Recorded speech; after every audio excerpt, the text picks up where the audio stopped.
नमस्कार साथियों। आपका अपना चैनल नॉलेज विद सीए में आपका एक बार फिर स्वागत है। साथियों, यूडाइस 2021-22 के 5वें भाग में आपका स्वागत है। साथियों, जैसे कि पिछली वीडियो में मैंने आपको खंड 1 किस प्रकार से भरना है उसके बारे में जानकारी दी थी। आज की वीडियो हम बात कर रहे हैं कि खंड 2 जो विद्यालय की भौतिक सुविधाएं, उपकरण, कंप्यूटर और डिजिटल पहल से संबंधित है, उसमें आप जानकारी किस प्रकार से भरेंगे उसके संबंध में चलिए आगे हम बात कर रहे हैं। तो खंड 2 के भाग का है स्कूल में भौतिक सुविधाएं और उपकरण। इसमें आपको स्कूल भवन की स्थिति बता देनी है। इस प्रकार से ड्रॉप डाउन से कि प्राइवेट की, रेंटेड की, जो भी है, इस प्रकार से आपके जो लागू होगा उसको आपको चयन कर लेनी है। फिर स्कूल भवन का प्रकार यहाँ पे दिया गया है कि स्कूल में कुल कितने सक्रिय बिल्डिंग ब्लॉक्स हैं। आपको कुछ पहले से भरा हुआ मिलेगा, उसमें आप कुछ करेक्शंस कर सकते हैं। तो इसको आप लोगों को पढ़ने के बाद आपके स्कूल के पर्पज में ही आपको इसको फिल करना है कि उसमें कितने पक्का ब्लॉक्स हैं, कितने आंशिक रूप से पक्का दीवार है, कितना कच्चा है। इस प्रकार से आपको फिलअप करनी है। उसके बाद यहाँ पे आपको बताना कि चार दीवारी का प्रकार है कि अहाता कैसा है, उसको आपको यहाँ से बता दें ड्रॉप डाउन से कि किस प्रकार से है। उसको आपको यहाँ पे ऑप्शन दिया गया है कि पक्का है या फिर पक्का है बट ब्रोकन हो गया, टूट गया है, कि बार वायर फेंसिंग है, कि इस प्रकार से यहाँ पे ऑप्शन दिया गया है। इसको आपको अपने अनुसार से आपके जो विद्यालय में लागू होगा उसके अनुसार से आपको इसको चयन करनी है। उसके बाद देखिए टॉप में आपको फिर दिया गया कि स्कूल में उपलब्ध कक्षाओं का विवरण। इसमें दिया गया है कि निर्देशात्मक उद्देश्य के लिए कक्षा पूर्व प्राथमिक जो लागू नहीं है तो आपको छोड़ देनी है, और प्राथमिक के लिए कितने कक्षा है जहाँ पर आप विद्यार्थियों को इंस्ट्रक्शन देते हैं, उनको पढ़ाते हैं, इस यहाँ पे उसकी संख्या आपको यहाँ पे दे देनी है। उसके बाद कहा गया है कि वर्तमान में उपयोग में नहीं है, उसकी संख्या आपको यहाँ पे दे देनी है। निर्माणाधीन कक्षों की संख्या आपको बता देनी है, और जीर्ण शीर्ण अवस्थाओं में कक्षाओं की संख्या। इस प्रकार से यहाँ पे आपको आपके विद्यालय के लिए जो लागू होगा उसको आपको इस प्रकार से फिलअप करते हुए जाना है। उसके बाद दिया गया है ख में कि स्थिति के अनुसार पठन कक्षा का ब्यौरा। इसमें आपको बताना है कि स्थिति के अनुसार पठन कक्षों की संख्या, जिसमें आपको बताना है कि पक्का जो आप बताएं यहाँ पे पक्का मालिक जितनी संख्या देंगे उसमें कितनी अच्छी स्थिति में, कितने मामूली स्थिति में और कितने अधिक मरम्मत के लिए आवश्यकता है। इस प्रकार से आपको यहाँ पे फिल कर देनी है।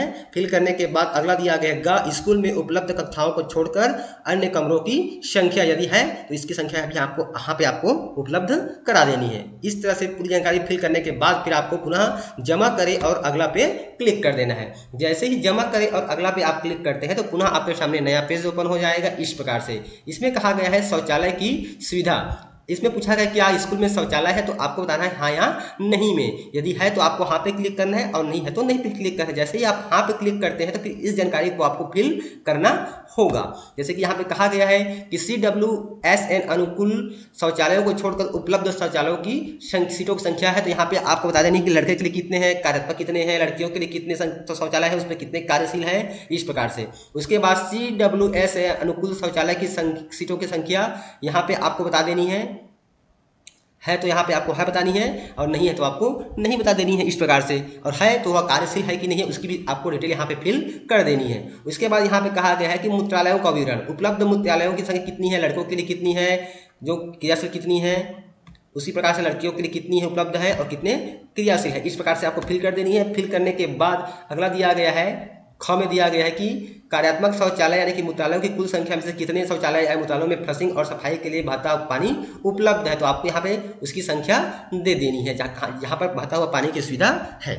उसके बाद यहाँ पर है क्या स्कूल सुविधाओं के विस्तार के लिए अलग से भूमि पर्याप्त है परिसर में। यदि है तो आपको यहाँ पे क्लिक करने यहाँ पे नहीं पे क्लिक कर देनी है। अगला दिया है कि क्या स्कूल में खेल के मैदान की सुविधा उपलब्ध है, तो आपको हाँ या नहीं में बता देनी है। यदि नहीं है तो क्या विद्यालय के बच्चों के लिए खेल के मैदान नगर पालिका पालिका या फिर आदि से सटे बाहरी खेलों तथा अन्य शारीरिक गतिविधियों के लिए पर्याप्त व्यवस्था की है। इसको भी आपको फिल करनी है। यदि आप यहाँ पे नहीं करते तब की स्थिति में, हाँ करने की स्थिति में इसको आपको फिल करना नहीं पड़ेगा। फिर यहाँ पे किया गया है कि क्या गत शैक्षणिक वर्ष 2021 में छात्रों का स्वास्थ्य परीक्षण किया गया, तो इसमें आपको हाँ या नहीं में बता देनी है। क्योंकि कोविड-19 के कारण विद्यालय बंद थे, उस स्थिति में बच्चों का स्वास्थ्य परीक्षण नहीं हो पाया है, तो यहाँ पे आपका नहीं हो जाएगा इस प्रकार से। उसके बाद यहाँ पे दिया गया है बच्चों को दी गई कृमिनाशक की गोली। यहाँ पे आपको बतानी है कि पूर्ण दिया गया कि आंशिक दिया गया कि फिर नहीं दिया गया। इस प्रकार से आपको चयन कर लेनी है आपके विद्यालय के लिए जो भी लागू होगा। WCD के दिशा निर्देशों के अनुसार बच्चों को दी गई आयरन और फोलिक एसिड की गोलियां, इसको भी आपको हाँ या नहीं में जवाब देनी। इस प्रकार से यहाँ पे जो भी प्रश्न है इसका आपको आंसर हाँ या नहीं में देनी है। हाँ या नहीं में देने के बाद अगला दिया गया है कि क्या विकलांग बच्चों की स्कूल की इमारत तक पहुँचने के लिए रैंप मौजूद है। यदि हाँ तो क्या रैम के साथ हाथ रेलिंग है। इस प्रकार से जो प्रश्न दिया गया है इसको आप लोगों को पढ़ते हुए इसका उत्तर आपको हाँ या नहीं में जो आपके स्कूल में उपलब्ध है, जो आपकी स्कूल के लिए उपलब्ध है या फिर लागू है, उसी चीज़ को आपको यहाँ पे प्रोवाइड करा देनी है। क्या स्कूल में रसोई का सेट उपलब्ध है, इस प्रकार से आपको बता देनी है। क्या स्कूल में अपशिष्ट एकत्र करने के लिए कूड़ादान है, इसको भी आपको बता देनी है। इस प्रकार से यहाँ पे बेसिक जानकारी दी गई, इसको आप लोगों को पढ़ने के बाद इसका उत्तर आपको हाँ या नहीं में केवल दे देनी है। उसके बाद फिर आप जमा करें और अगला पे आपको क्लिक कर देनी है। जैसे ही हम जमा करें और अगला पे क्लिक करते हैं, हमारे सामने अगला पेज ओपन हो जाता है। इस तरह से यहाँ पे किया गया है स्कूलों में भौतिक सुविधाएं और उपकरण। इसमें कहा गया क्या स्कूल में निम्नलिखित सुविधाएं हैं। स्कूल में प्रमुख या प्रधान शिक्षक के लिए अलग से कक्षा है, तो आपको हाँ या नहीं में जवाब दे देनी है। पुस्तकालय के लिए अलग कक्षा है, इसका भी जवाब आपको हाँ या नहीं में दे देनी है, इस प्रकार से। उसके बाद आप नेक्स्ट करते जाएंगे, इसे आ जाएंगे। यहाँ पे दिया गया है क्या स्कूल में निम्नलिखित प्रयोगशालाएं हैं, ये उच्च प्राथमिक के लिए लागू होगा। और क्या स्कूल में निम्नलिखित उपकरण है, इसको आपको बता देनी है। ऑडियो विजुअल, इस प्रकार से बायोमेट्रिक, इस प्रकार से इसका जवाब आपको हाँ या नहीं में दे देनी है। यदि हाँ है तो कार्यात्मक है कि नहीं है, इसको भी आपको बता देनी है। उसके बाद फिर आप स्क्रॉल करके नीचे को आएंगे और पुनः फिर आपको जमा करें और अगला पे क्लिक कर देनी है। जैसे ही आप क्लिक करेंगे पुनः आपके सामने नेक्स्ट पेज ओपन हो जाएगा इस तरह से, जैसे कि आपको स्क्रीन पर दिखाई पड़ रही है। यह जो भाग ख है कंप्यूटर और डिजिटल पहल से है। यहाँ पे आपको बता दें कि विद्यालय में डेस्कटॉप या पीसी है कि नहीं है, तो यहाँ पे उसकी आपको संख्या दे देनी है। लैपटॉप है या नहीं, उसकी संख्या देनी है। टैबलेट की संख्या आपको यहाँ पे दे देनी है कि नहीं है, इस प्रकार से। इंटीग्रेटेड टीचिंग लर्निंग डिवाइसेज वाले पीसी है कि नहीं है। यहाँ पर लर्निंग मैनेजमेंट सामग्री के लिए डिजिटल बोर्ड है कि नहीं है, इस प्रकार से। प्रोजेक्टर है कि नहीं है, इसकी आज आपको जानकारी दे देनी है, इस प्रकार से। प्रिंटर, जो भी जानकारी आपके विद्यालय में उपलब्ध है, इसको पढ़ने के बाद आपको इसकी संख्या आपको उपलब्ध करा देनी है। और नहीं होने की स्थिति में आपको इसको 0 का 0 रहने देना है। क्या स्कूल में इंटरनेट की सुविधा है, इसको भी आपको हाँ या नहीं में बता देनी है, इस प्रकार से। इसके बाद यहाँ पे देखिए आपको अगला प्रश्न दिया गया है कि क्या स्कूल में निम्नलिखित सुविधाएं हैं। छात्रों के लिए कंप्यूटर लैब, इस प्रकार से।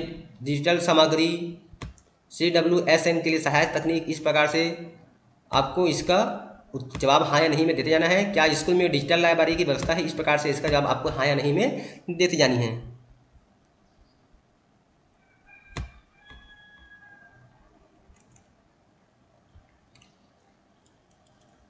फिर यहाँ पे कहा गया है क्या शिक्षक के लिए ICT आधारित उपकरणों का उपयोग किया जा रहा है, तो इसका जवाब आपको हाँ या नहीं में देना है,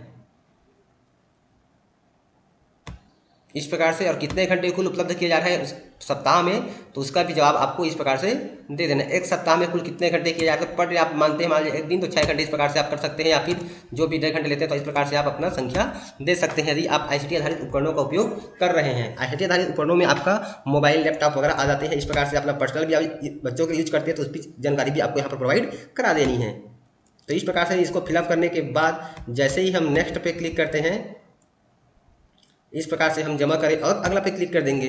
जैसे ही जमा करें और अगला पे क्लिक करते हैं, तो हमारे सामने पुनः हमारा नेक्स्ट पेज ओपन हो जाता है इस प्रकार से। ये देखिए हमारा ये हमारा सेक्शन 3 है, जो हमारा शैक्षणिक और गैर शैक्षणिक कर्मचारी स्टाफ से संबंधित है। इसकी जानकारी हम आपको नेक्स्ट वीडियो में उपलब्ध कराएंगे। तो फिर मिलते हैं साथियों नई जानकारी के साथ। तब तक के साथ जय जोहार, जय छत्तीसगढ़, जय हिंद।